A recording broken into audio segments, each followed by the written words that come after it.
All right. So, part one, what was the Industrial Revolution? How did it impact people? Part two, what were the actual economics underlying all of it? And what did people think about it at the time? And what can we learn from it? And I don't think there's much we can learn from it, actually, but that's what we just started to talk about and what we can keep up digging into. So, there's sort of this idea from Jean-Baptiste Say in 1834, and his theory is, yes, I can recognize that mechanization, and eventually it's 1834, so he doesn't know about all of the revolutions that are about to come, but he's already looking at the workers who are being displaced by things. And one of the things he's looking at is the water carrier. So apparently the water carrier is this job that gets replaced by mechanization. And he's saying, okay, we have to do something about the fact that we've unemployed these water carriers. But he comes up with this economic theory that there's going to be three factors to mitigate the harm against the water carrier as the career that he's picked to look at.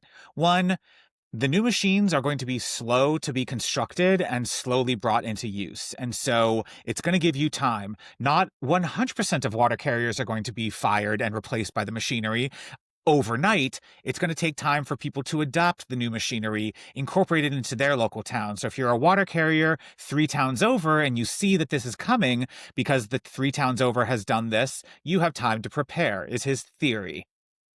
His second theory is that the machines can't be constructed without the input of additional labor. And at the time, this is true. You don't suddenly produce a steam engine or the railroad or the steam engine, like, what am I trying to say? The train. All of these things require new jobs to produce them. And so his theory is it's considerable new types of labor that have to get added in to create the new type of thing. And so, yes, the water carrier might lose their job eventually, but we just created 8 new jobs to produce the machinery that is going to replace their job. So statistically, they're probably going to be okay in the end. And then by all of this, everyone benefits is his third plank. So prices go down, everyone gets the benefit of machinery. And so in the long run, everyone has cheaper goods, everyone can consume more and create a self-fulfilling cycle. And so, yes, the water carrier lost their job, but it's good for all of us in the long run, even them. They're good. The cost of goods went down. That's sort of their overriding theory that's been quote unquote true, because like everything I just said is kind of true of the last 200 years of the Industrial Revolution, right? Work will never go away, but some jobs might. Is the quote of there's always going to be something for someone to do. The specific job you're in might go away. And so there's even research that tries to figure out, is this true? So in 1934, the U.S. National Bureau of Economic Research does a study. They go out, and it's 1934, so they're doing all of this manually in person. They do a massive survey called Mechanization in Industry. And they basically go and try to figure out how to estimate the shift and try to put some numbers to this. And so they go and find examples of agriculture lost about 2.5 million jobs between 1919 and 1927. And they go and look at where did those people go and what was the actual shift. And they found that basically it left 800,000 of those people, like a little less than a third, still out of work after all of that. So there's starting to be signs that what might have been true in the 1830s is less true by the 1930s.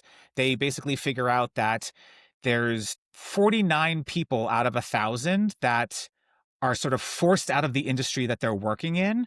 And that's in the post-World War I period. And they've got numbers that say before World War I, it was about 21 out of 1,000. And so they're noticing basically doubling the number of people who get displaced and don't find a replacement alternative.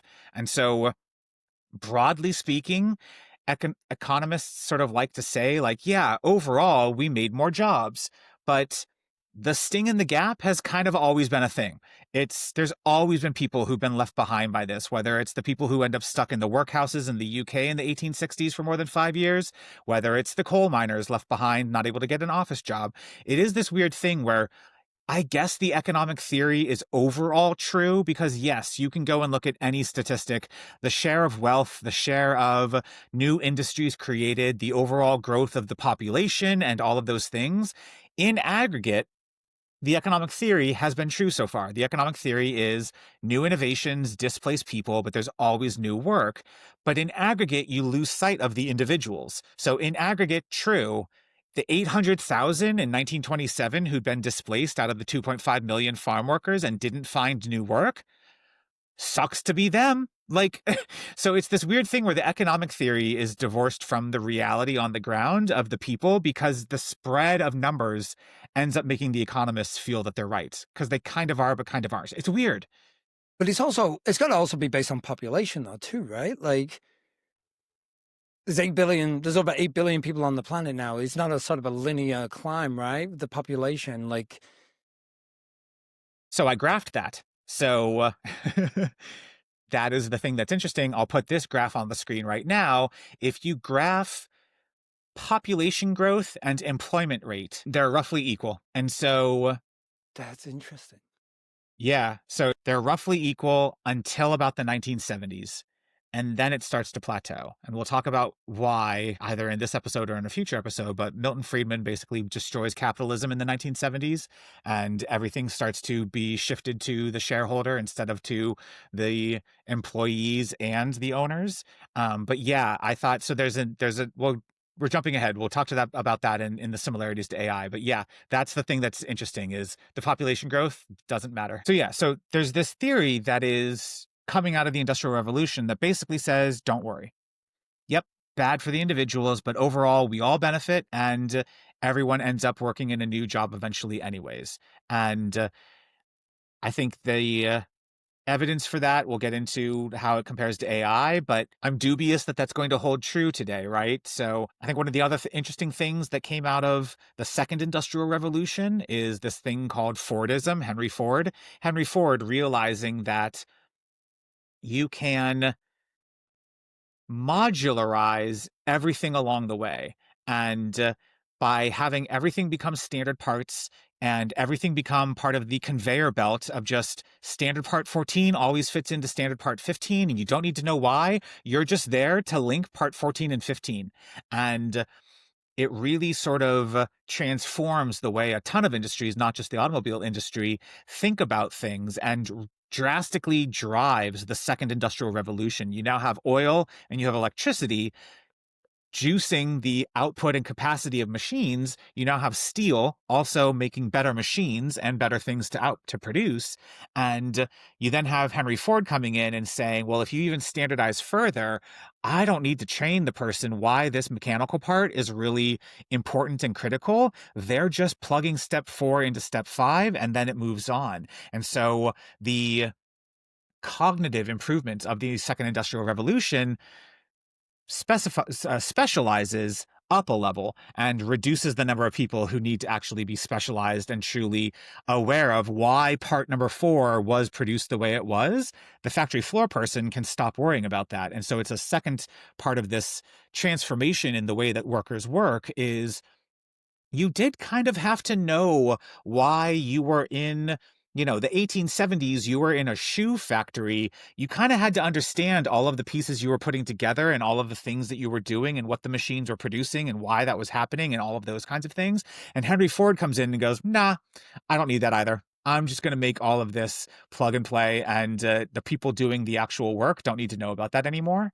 And that's bad in general for people, but it's good for the growth of and the scale of these things. And a whole separate episode on why cars are terrible and we should all use public transportation, but it does fuel the fairly significant growth of the 20th century because they figured out that they could do that. But they only could figure out that they could do that because manufacturing got so good, because manufacturing got to the point that you could produce the same exact part over and over and over and over again out of the factory floor. So it's this constant, again, a self-reinforcing prophecy of, well, I've got machinery that's doing better things. I've got people who've had to get really smart and specialize, and they're now in this new middle class of really smart specialists who produce these new machines that produce these new really intricate parts.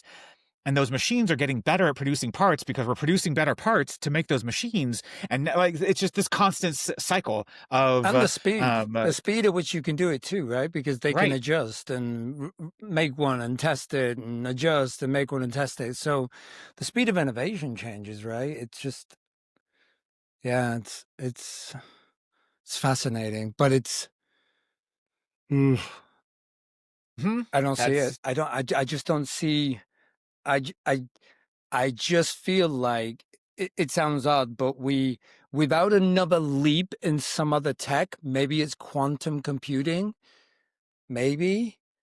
right. Maybe That's what I'm saying quantum, is it feels like it needs to be fusion and quantum computing have to yeah. happen first before we have enough energy and enough actual capacity.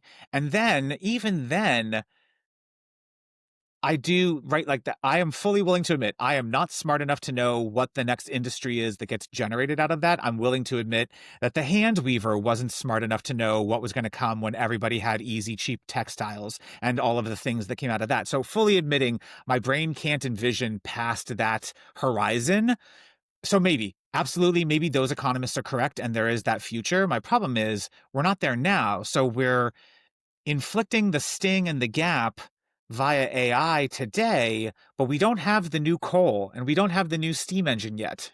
And so like there is the length of the sting and the gap for people in both in the first and second industrial revolutions varied depending on the job that you were in.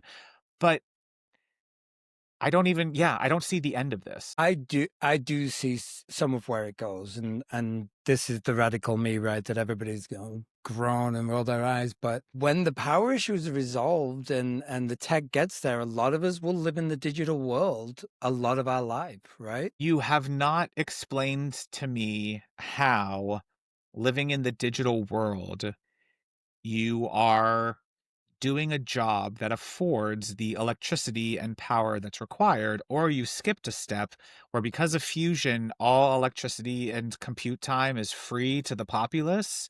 Right? Like this is the problem I have is like there's a completely different form of non-existent today capitalism that enables Yeah, you yeah, to yeah. exist in the digital world, or in the digital world, you're still an enterprise architect. Yeah, I mean, I don't know. That's a good question. Like, there's possibilities and probabilities of them. One, as you correctly point out, relies on technological utopia, where it's like, oh, I'm getting somebody. I have a house when I get to 18. I get food for the rest of my life. I get access to healthcare, and I just live in a digital world, and I just create. It's a Renaissance period again, right? Now we got a true Renaissance period where artists become artists, and this is why I don't think AI destroys art. I think it explodes at. Today's However, AI destroys art. Your yeah, yeah. version of AI in 2050, we can debate if it helps art. However, being digitally plugged in, I think in the next 200 years, if we solve the power issue, I think there are people who live in the digital world. But I don't think that answers the labor question. So that either assumes No, no, all no. labor is unnecessary at that point, which is not right. This is the thing I have is okay, cool. That's option A. Option B is some version of this produces an AI and something else that generates 50 new industries we've never heard of before, and you're still doing work. You're not in some digital only world. You're still in the physical world, but you're doing some new career we've never heard of. But yeah, but that's a reality, right? Like unlimited power, we are going towards flying cars. We are colonizing the solar system, right? Like those things happen, not in the next 50 years, not in the next 100 years probably, but the power issue solves a lot.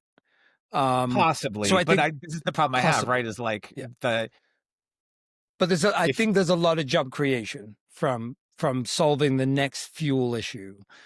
right. And And then my the problem is question we've is, just skipped that step. yeah, we skipped that step, but I think we'll get there. Right. Um, then the Sure. question is how useful is the brain as a piece of machinery? And that in our time period, we're not willing to tap into that. But when, in 100 years time, like the first brain chips are going in now, right? Like how good is the brain at doing things without my interaction, right? Like, Sure. I guess I'm going to keep us focused on the next 5 to 10 years when we're all going to get fucked by the sting in the gap. yeah. Yeah. But So it's a nice ending though. It's a happy ending. no, I don't agree with that, but that's not the topic of today's episode. All we do is debate about your fantasy world 50 years from now, and it makes for boring episodes that Beautiful. we don't ever It's get so to the beautiful. actual thing. So It let's looks stick like to Blade Runner. It looks like Blade Runner, and it's cool. beautiful. So let's stick to today. What are the similarities between the Industrial Revolution and AI today? And so I've got an article here. I feel like I could probably do an entire episode of this article called Why AI Will Not Lead to a World Without Work. And the author says over the past 80 years, during which the labor market has been remade and then remade again, the US economy has added 120 million jobs. And so they're starting to lay their evidence based foundation for why they don't think that the AI revolution will be any different than any other part of the Industrial Revolution, which is what we were just talking about, which is where I'm going to start to pull up my graph again. So the same graph we were just talking about a minute ago, except the 120 million jobs is exactly on pace with population growth. Population growth predicts job growth, and there is no evidence that that has anything special to do with the Industrial Revolution. As more people arrive, more jobs arrive, and that number changes in 1970. So by 1970, the world moves off of the gold standard.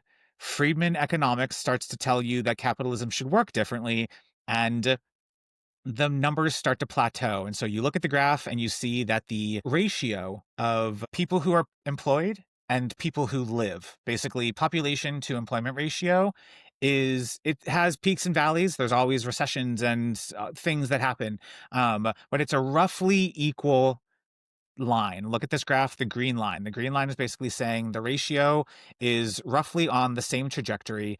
And then it starts to flatten out. And it's basically flat from then on because the way that things have worked in the past are no longer true. So being able to look at the past is no longer a lesson for us. It's this weird thing where all of the old rules are no longer holding true because you can see the green line start to plateau because the way capital thinks about employment has started to change. And I don't know what to do about that, but I will say it's one of the reasons I'm not convinced I'm right. I don't know, one, if AI actually gets good enough to be a real concern. And two, if it does, who knows? Maybe there's a bunch of industries I haven't even thought of that show up. But I think from everything I'm seeing, I don't see the alternatives. And so if I'm right, then history is not actually much of a lesson. And we can't bank on the last 200 years of guaranteed new jobs get created. So the article goes on to say, with such a record of failure, it may seem surprising that doomsayers cling to dystopian narratives of technological unemployment, but it is easier to spot technology-driven job losses, which are often concentrated and can happen fast, than it is discern new job creation, which is usually dispersed and happens over time. And that is true historically. Historically, you were the hand weaver and you were unemployed for 5 years because it took a while for the new factory jobs to show up. Sure. I'm just not convinced that that's true of AI because AI is simply firing the copywriters. It's firing the script writers in Hollywood. It's firing the software engineers. And what are you replacing those people with? What is their next job? That's the thing. Like they're making out like there's innovation. Well, look, we're going to need more accountants. No, you're not actually, because that's one of the entire categories of job that you got rid of. So as you Right. create this new innovation, you don't need to go hire all those back office workers that were generated during the Industrial Revolution. So what's this imaginary role that we now fulfill? And even if it does, I we have the chance to notice this pattern and argue against it and stop it from happening. So you could notice that you used to be a highly skilled artisan. You used to be the blacksmith or the hand weaver, and you got replaced by the lower paying wage. So even if they're right, and there are new jobs that are going to show up, historically, those new jobs pay you less. So we're already facing a wealth inequality problem in this country, and the number of people who the share of our wealth as workers compared to the owners was roughly equal for decades. And that has drastically changed. The economy is what they call a K-shaped economy. The lower working classes are headed on a downward trajectory, and the upper rich are headed on an upward trajectory. It makes the letter K. And in that type of environment, when you're already not seeing the gains for the last 50 years. It's 1925, it's 2025. Since 1970, productivity has gone up and your wages have stayed flat. So you're already not seeing the benefits of your output. And now they're going to fire you for AI. And then, best case scenario, they're going to hire you back in 2 years because AI couldn't do what they thought it could do or because it created some new industry. But historically, those new industries pay you less. So, are we all on board that that's our future? Are we all on board that that's the thing we're willing to sign up for? We could look at history and choose better instead of just letting the capitalists do it to us again. Are we doomed? No, we're doomed, right? Like I just, you know me. We are doomed, right? Great, It, great. it, it is. It's but the positive side of that is there will be change. And I think the change, when the pitchforks come out, right? Like the change will be dramatic. I mean, that's the thing is what we haven't really touched on in this episode about the Industrial Revolution is the unions. So the unions have effectively been defeated every time. I'm sorry to say it to all of my union loving people. Like, I guess technically there are a bunch of unions that are still around, but guys, you're not doing as well as you should be doing. In the 1870s to 1890s, unions rose up and demanded a bunch of things and got violently suppressed. They were kind of violent themselves, but every time unions show up, except for a few exceptions, we do have the 8-hour work week. We do have well, some of us have the 8-hour work week. Some of us have weekends. Unions have done generally good for us fighting back against capital, but I don't think anyone would argue that unions are in a strong position. There was a brief window post-COVID where unions had a chance, and the capitalists, and I think a driver of AI is COVID broke everyone's brains and they were terrified of the idea that people would take their lives into their own hands after COVID. But Starbucks is firing all of their union stores. Walmart and all of these places are firing all of their union stores.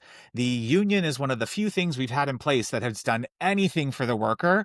And I don't know what I think the future of that looks like. Software engineers are not going to join a union because they've been lied to about unions and how terrible the union is. And you're a special little snowflake who deserves to make $180,000 a year while your coworkers each make 120 because you're the smartest little boy. But there's things that unions have accomplished for us, and I would like to discuss what we can do as collective action. 2 words, Jimmy Hoffa. I mean, no, because every CEO in history has been as corrupt as the union bosses. So every human being, every human system gets corrupted. Unions are not special. They are just as equally susceptible to that problem. So I don't care about union corruption because everything is corrupt. And therefore, what am I supposed to do about it? I'll take the best of the worst. But wait a minute, I gotta throw Walmart a bit of love Walmart here. deserves no love, but okay, let's hear this. Didn't they reinvent like 100,000 people's jobs so that they didn't have to lay them off? Wasn't that a thing recently? I don't know if that's a news article you can find. I'm open to hearing about it, but Yeah. Walmart is Let me see if I can find that. I thought Walmart had reinvented 100,000 workers instead of laying off. even if they did, Walmart is the reason why all mom and pop shops are out of business and your main street and town square are desolate, horrible places. And part of the masculinity problem is kids don't have places to congregate because there are no places anymore because we don't have downtowns in like Walmart is suburban sprawl and the death of individual shop ownership. It is along with all the other big box stores, along with Amazon, it has driven the cost of goods down by not making it a local concern anymore and shipping it in from overseas and other places. And so you no longer mind that you're not getting paid what you should get paid because Walmart made the TV cheap. Walmart made the clothes cheap. All of these big box stores have suppressed your understanding of the cost of goods. And if you had to pay what you should actually be paying for one of your fellow Americans to make the goods that you get, you should be demanding that your salary is 5 times as high because it should be 5 times as high because you're producing at a rate that is 5 times as high as you were in 1970, and you haven't seen that equivalent in pay raise. Now, people look at salaries and say, "But salaries are higher, the minimum wage should be higher." I didn't used to make $20 an hour. It's called inflation. Money is different than it was back then. 1970s, the dollar spent differently than it does today.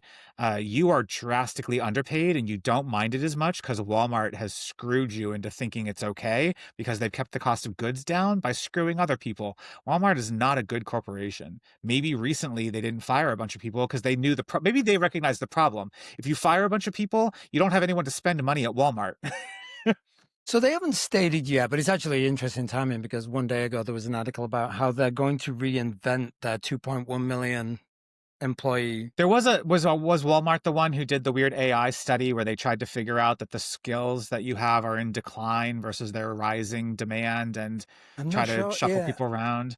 I But don't know, but I thought they were. I doubt this doesn't lead to some job loss. I'll say that, right? Like I imagine right, someone along the yeah, way goes, but right. if they are genuinely conscientiously saying we're going to retrain those people left behind to exist in an AI world, it would be one of the larger corporations that I've seen publicly sort of acknowledge their intent to evolve their people, right? Maybe. I'll see it Maybe. actually happen, and if it does actually happen, they will get an iota of appreciation because just like you have to welcome in the Republicans who finally realize Trump is bad, not really welcome them into the party, but at least give them the chance to recognize that they were wrong. I'll be possibly maybe a tiny bit willing to do that with a massive corporation. But this is also like Marjorie Taylor Greene is going on a giant press tour right now trying to convince people she's not the QAnon nut job who said that there were Jewish space lasers targeting people because she wants to be the governor of Georgia. And the number of people who get hosed by or taken in by the idea that someone's going to reform because they do one right thing, Walmart doing one right thing after doing decades of horrible bad things for everybody. Okay, thanks for doing the right thing now. I guess you can survive, but I think a lot of corporations should be put out of business and we should return. Like the one part of, I don't agree with any part of MAGA, but the idea that we should return to towns and people producing for themselves locally and giving people space to exist in their communities. Like communities are good, actually, and Walmart is part of the problem. But Walmart destroys You communities. you heard it here first, people. The liberals want us to go back to the Stone Age. I mean, Time of no, villages, grow your own no. potatoes. No internet. No internet. Your internet will be the size of the village. There'll be 12 web pages. I mean, the internet probably should be abolished. We are worse off for the internet. The idea of putting all of human knowledge into your hand turned out to be a bad idea because everyone thought they could turn themselves into experts. The internet probably in the long run was a mistake, unfortunately. Um, but like it's still a family tradition that we put an orange in the Christmas stocking because oranges used to be rare. Oranges used to be a treat. Oranges used to be a thing that were hard to get. And in the cold North Dakota winters, it was cool that for Christmas, your sweet treat was an orange. I'm actually not sure we shouldn't return to that. I do kind of wonder that it's bad that apples sit in a cold storage warehouse year round so we can always have apples. I'm not sure we should. I think maybe some things should go back, not the MAGA way, but like the local community way, maybe actually is good. The minute Terry's figured out how to do a chocolate orange, you didn't need oranges anymore, right? So To be fair, we do both. We do a real orange and a Terry's chocolate orange. that was interesting. I didn't realize this. Like a glass of orange juice a glass of orange juice in the morning was like just a bullshit lie that they told. I can't remember What which are you talking decade, about? but What? like the falsehood that a glass of orange for breakfast on a morning is super healthy for you, right? Like squeezing the orange. And I was watching a documentary on Netflix or something the other day, and they were talking about how it's basically bullshit, right? Like the cereal companies coming out saying like our cereal's a great way to Kellogg's it was, right? Like it's a healthiest way to start the day, and it's like no, that's bullshit, right? It's actually not at all. Right. Orange juice was actually one of those things that was tagged along too, where it's like they convinced the world like a glass of orange juice on a morning is a healthy start. Yeah, capitalism will breed innovation, and that innovation is usually lying to you to get you to buy a thing. Do you need to do something with your eyes? Yeah, dude, the burning. I think I rubbed Oh. vape juice in them. Oh, yeah, well, you could stop vaping. No, it's not that. I just shouldn't rub it in my eyes. Yeah, definitely. Yeah, So Walmart. there's a 2019 World Development Report, and it's from 2019, so it has no idea that generative AI is here and is going to try to transform things. This is mostly focused on general technology, a little bit of the machine learning, like the actual ML models, not the generative part of things, and automation through robotics. But their focus is kind of, I don't know, it's interesting. They're trying to figure out like what is technology going to do to the labor market. And so it's I just want to read a couple of snippets from this because it was really fascinating to see just how much the world has already changed in the last 6 years. And I think this is pretty wrong already. But, anyways, we'll go through it. So, three types of skills are increasingly important in labor markets: advanced cognitive skills, such as complex problem solving, socio behavioral skills, such as teamwork, and skill combinations that are predictive of adaptability, such as reasoning and self efficacy. And I think it's interesting that of the three that they identify, AI as it is today, generative AI is the only one it hasn't figured out yet. I know they would if they could, is really the socio-behavioral skills such as teamwork. Like they haven't quite figured out how to replace the teacher and the leader and the people who need to do the real human skills. Like if you look at most of evaluations, like that Microsoft evaluation of the jobs that are going to be best for you in the future, nurse and teacher and those kinds of things, that you'd still need a human being interfacing with other human beings. Ironically, the World Development Report is like, don't worry, that's safe along with the other two. The other two, cognitive skills such as complex problem solving and reasoning, are the number one and number two things AI is trying to replace right now. So immediately they're wrong about their assumptions here 6 years later. I also wonder whether, the humans will be delivering the message, right? The teachers. But how many of them are going to be sitting with the technology that's providing them the answer, right? So the regurgitation of what AI is throwing. Because we know there are teachers out there, right, today who are using AI to generate content. So it'll be interesting to see whether there are jobs where humans deliver the content, but it still came out of the AI grind, right? Certainly Yeah. as wearable tech too, as wearable tech becomes more common and I've got the Ugh. answer in my lens, like how does that change things? Because now I have AI listening to what I'm being asked and I'm provided with a perfectly good answer, right? Perfectly good is debatable when Elon Musk is in charge and he can create Mecha Hitler with 200 lines of code changed, but sure. No, wearables are pervert technology, and we can do an entire episode about why only perverts are going to want to wear wearables because it's going to let them film women in public. Cool. And I don't want my teacher to not know what they're teaching. So the ones who are using AI today are class traders and should be drummed out of the profession. And no, it's not smart enough to do any of that yet. But we're going to get into the same debate we always get, which is some teachers are bad. So we could move on to the rest of this report. No, no, no, it's not just teachers. It's a lot of professions. Right? I mean, it's already happening in the technical profession, right? Like, and it goes Yeah, back to that quote.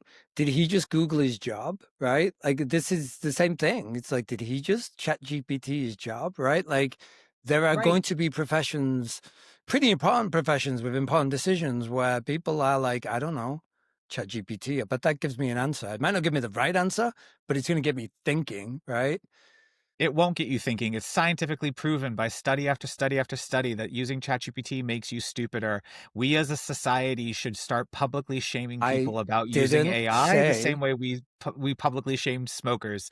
We should I get didn't you. say it's going to get them thinking better ideas. That's the Great. danger. They could Yeah, be thinking worse things. Hence, what you talk about, like critical skills gone. Like that's the scary thing. It right. does lead to kind of like the Idiocracy, the movie, right? Where it's like Yes, these exactly. people are Yep.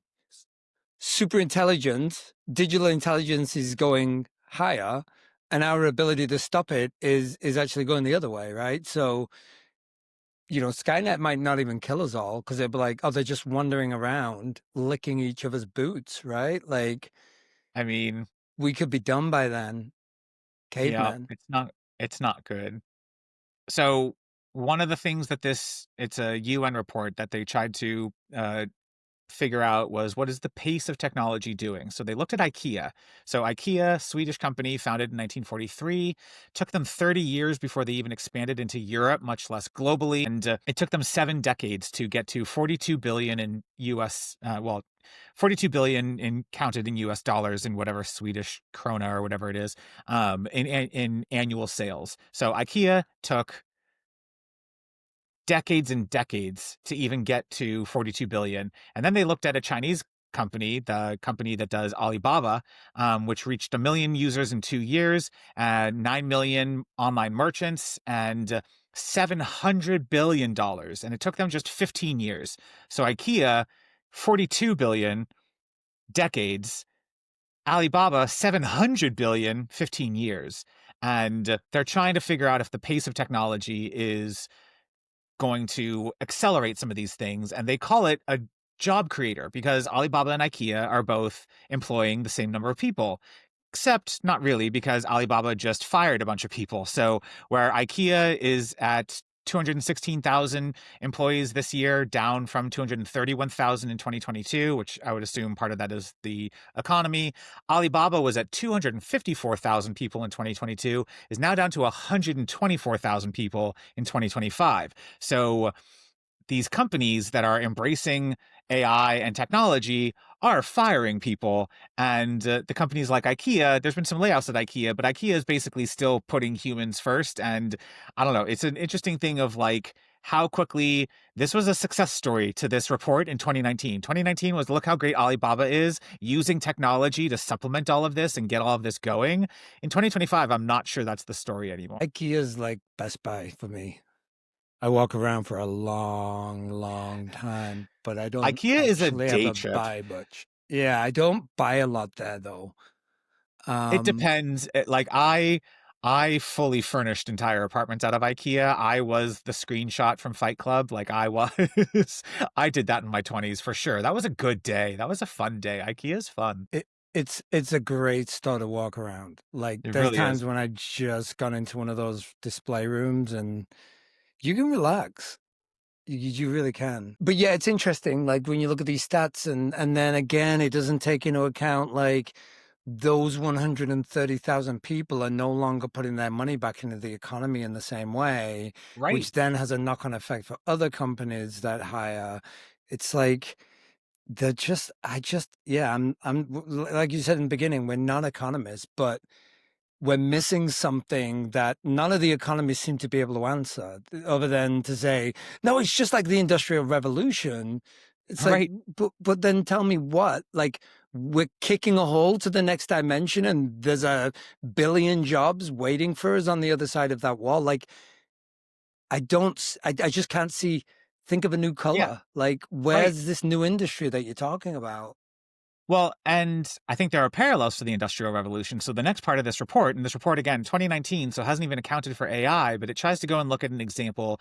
JD.com is China's second largest e-commerce company as of 2019, I guess, and had more than 170,000 online merchants on its platform, many in rural areas. And so the argument that this study makes is, look how great it is. Technology is enabling a bunch of small businesses, 170,000 merchants, a bunch of basically cottage industry. It's the return of the cottage industry. These people who can leverage the online infrastructure and produce their local goods and then get it to you through this website. And so they're trying to make this argument of like, it's actually a net good. And I think there's some truth to that. There's absolutely a version of this, which is enabling some people, definitely not in the US, but fine, globally, there's positive impacts, but you are dependent entirely now on JD.com. JD.com is your source of revenue and income. You are not adapting to your neighbor decides she can make the textile better than you, and so you need to make the textile better. You're fully dependent on JD.com, not allowing 30,000 other people to make that thing better than you do. And also, by the way, if you're Amazon, Amazon, that fucking prick Jeff Bezos, will go and take your idea and make it himself. And he'll roll out Amazon Basics. And Amazon Basics will do what you did and fully put you out of business because he'll undercut you on price. So I'm not totally convinced. Like, yes, technically, there's probably some benefit to online infrastructure and technology helping some people and creating some job growth. And maybe you and I haven't identified how AI is going to do that for the next group of people. But right now, Perplexity is in a legal battle with Amazon because Perplexity was like, hey, here's this cool thing I'm going to do with AI. I'm going to create an agent that can place orders on Amazon's agent. And now I'm going to cut Amazon out of the process and do all of that work directly with Amazon's agent. And Amazon's like, oh, the fuck you are. You don't get to use our AI that way. So I'm not convinced that these monopolies are actually going to enable a bunch of these new technologies in the future. It feels like the five monopolies in charge of AI right now are going to ensure that they are the five monopolies in charge of AI in the future. I think the cottage sort of industry that you were just talking about, I guess that's in the spirit of what I'm talking about with the art too, right? The problem is you can't live on that, right? Where I sort of look at it and say, cool, there's a million more artists, or there's 10 million more artists now selling their stuff, and I can get like, wow, this person had a vision that nobody else has, and they've created a piece of artwork, and I want to buy it, but it's not enough to live on, right? So No. it's yeah, I don't see how that, and like you say, in America, we're not going to buy that. You know, we're not going to buy that crap, right? So Setting aside the soullessness of that AI generated art, the costs that go into that start to stack up, right? So the next part of the report is saying digital platforms create instant business opportunities for entrepreneurs, thereby creating jobs. And yes, I suppose you could argue that Uber has created a whole gig economy of people, and I don't think gig economy jobs are good, but okay, I guess you could make that argument.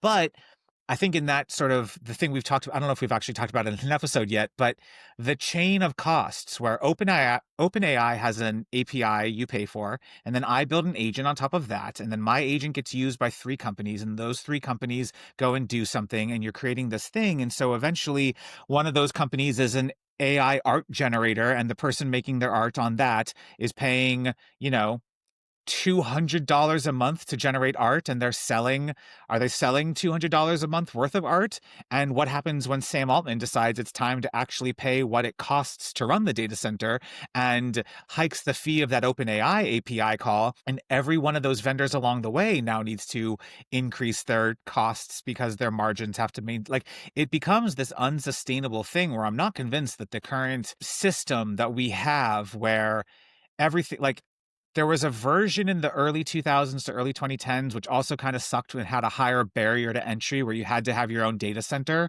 And the cloud, in theory, made those barriers to entry lower, but you were now dependent on Google. And when Google went down for 4 hours, all of your customers got screwed.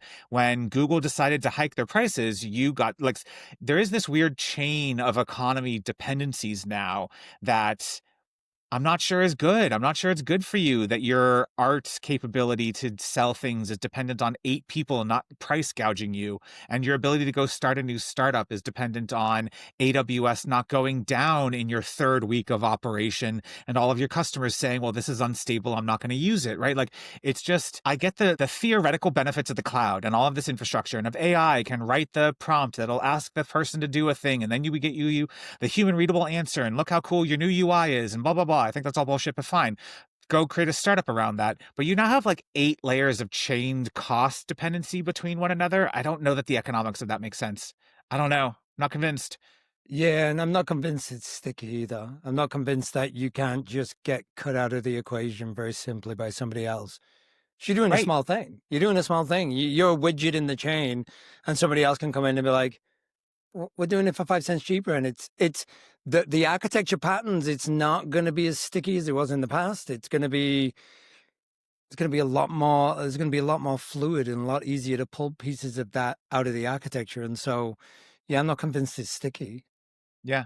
Well, I will say, if we're going to be comparing to the Industrial Revolution, apparently the rate of failure in the Industrial Revolution was about 50%, right? So everything about doing a new business has always been risky. There's always been risks to being a startup. The Industrial Revolution was no different. We're no different today.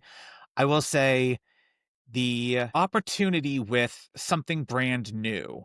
So You're the blacksmith who notices the pattern, goes and jumps on it, does the thing, and you suddenly, a generation later are the new oligarchy and you're the family that figured it out and you're the new Vanderbilts and you figured that out.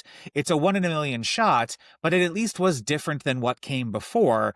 And you had that opportunity because genuinely new things were arriving, brand new. I suppose like you can't even really argue Sam Altman came out of nowhere. Sam Altman came directly out of Silicon Valley, out of existing corporations. My concern is Microsoft, Google, Amazon, all of these companies already own all of the infrastructure and are the ones who are pushing the new AI capabilities. Who is going to be given that opportunity to be the new startup that actually invents the new industry? To what you just said, I invent a brand new industry. Meta's going to look at that. Google's going to look at that. Amazon's going to look at that. Microsoft's going to look at that. They're all going to create a version of that that's 20% cheaper because they're willing to lose money on it and they put you out of business. So I guess technically maybe a new industry arrived, but it doesn't have the room to grow the way something brand new grew in the 1850s. I don't know. Yeah, It just feels yeah, wildly different today. and that's how it felt with Facebook API back in the beginning. It's like, wait a minute, Right? you're opening up your API and you're telling us to build into it, but you're actually building the features that we dreamt up. Like, how does that work? It's gonna be odd. All right. So I Chaos. think I love it it. is. It's awful. We could choose so many better ways. Opportunities inside the chaos. Very, very It's how you few. get a Not as many fire as started. yeah. So that's our episode on the Industrial Revolution. What are the things we can learn and anticipate? Is there anything we can do to do better? There's probably every single episode we have devolves into a debate over the future of AI and where we could get, but I do think this is the constant pressing topic of our time is AI going to lead to the sting in the gap, and are we all screwed? And what about the Industrial Revolution can we learn from to either avoid it entirely or at least cope when it happens? No, I think you need to buy a house in a reasonably priced area and you need to start farming your land, right? I Growing mean, your own food and you'll be okay. I mean, great. yeah, Yeah. It is it is bleak out there. it is. Yeah, it is interestingly bleak right now. Kids, right? Kids going to school right now. Whole, whole professions. They've just spent 4 years or however many Right. years. Yeah. Well, and there's weird things that are going to crop up that are going to make you think, oh, actually, it won't be that bad. So, right now, one of the things that's happening is I think radiologists, there's some profession that actually they started using AI to look at the imaging and it makes part of the process faster, but it actually makes part of the process harder. And you still need a human being to review it. But now they need more human beings to review more things because they're able to get more results. And so, actually, there are these weird situations that you can't possibly anticipate. Should you tell your kid to go to college and become a nurse who can branch off into one of the 40 places that they're going to need people to go and still have human interactions and look at the improved volume of medical results, right? Like there are those things that you and I can't possibly predict, but that's just going to mask the pain, right? This is the problem that I think that one of the big lessons for me out of the Industrial Revolution is, and I'm not going to compare the Holocaust to anything, so it's an unfortunate comparison, I suppose. But the poem, first they came for the trade unionists, and I said nothing because I wasn't a trade unionist. That's about the Holocaust. It's horrifying and about mass murder on a devastating scale. But genuinely, the Industrial Revolution has a little bit of that. First they came for the hand weavers, and I wasn't a hand weaver, so I didn't mind that they got their job. First they came for the coal miners, and I didn't really mind because I was a white collar worker. Well, guess what, buddy? They're coming for the office workers next. They're coming for the teachers next. They're coming for it, right? So like, what are the weird things where those things happen gradually? So, okay, cool. A bunch of people can go be radiologists now because you need people to interpret the results of the increased scan throughput. So, okay, maybe it isn't that bad, but it's going to be 2050 and there's going to be 40% unemployment rate. And I don't know. It's one of those things where you can look at it and be called an alarmist. And I think you get called an alarmist by the people who want to profit off of our immiseration in the future. And I'd like them all to go take a long walk off a short pier. Yeah. Yeah, I'm not going to Yeah. disagree with you at all. Definitely. And you know, I said it to somebody like 6 months ago. I was like, I'm genuinely concerned that there's the majority of people have no idea what we're talking about. Like for some people, this Right. will be like, what are these two guys talking about? Like AI, like, isn't it a But good thing? And it's like, yep. they have no idea. They haven't thought it through. It's not part of their life every day. They have no idea that these white collar jobs, like, oh, somebody said it to me the other night. I was out, you know, somewhere, and a friend said to me, "Oh, the Industrial Revolution." I was like, "Dude, it's not like that. It's like so easy to just wrap it up and say, oh, we always complain about these big changes and blah blah blah." I don't say that. I actually recognize the big changes are dangerous, right? Like I'm like, no, no, no, we're heading for like a really shitty time in humanity. It's the people who are ignorant who stand there and is like, oh, we complained about it during the Industrial Revolution. Everything was fine. And it's like, what are you talking? It wasn't fine. Everybody wasn't fine, Well, right? but I do think that's the challenge we face, which is 40% of the economy was still farmers in 1860. So if your farm was in a place that didn't get impacted by the new threshing machine and didn't get impacted by the new thing, then you're just sitting around going, I don't get what these guys are Get it? complaining about. Yeah. Nothing's going on. Everything's fine until finally it's, 1920 and your farm has been fully replaced by right? Like it is this weird But the it, ignorance is built into the problem. yeah, and that ignorance doesn't stretch. It doesn't even have a comprehension of how the market has changed since then. Like our introduction as investors and mortgages and like credit extended to the level it's been extended. Like they're not thinking about the knock-on effect. It's like, well, you thought the housing crisis was bad.